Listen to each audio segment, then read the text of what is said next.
Hello दोस्तों, मेरे channel में आपका स्वागत है। मैंने 12 वाट की बैटरी बनाई है। 12 वाट के बहुत से सामान लेते हैं उसको चलाने के लिए।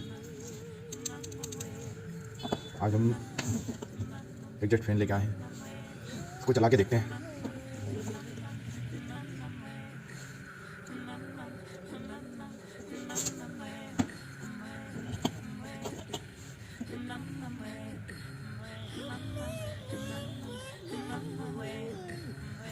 ये 12 वाट पे चलता है।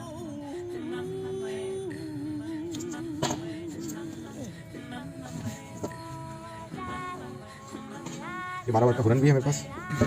ये बैटरी में ज़्यादा पावर नहीं है, क्योंकि इसको चला के देखते हैं।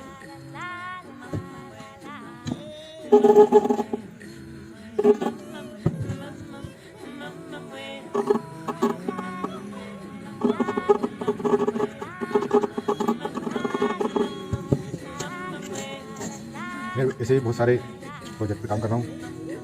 चैनल को जल्दी से सब्सक्राइब कर दो, मैं आपको और भी चीज़ें बना के बताऊँगा। धन्यवाद।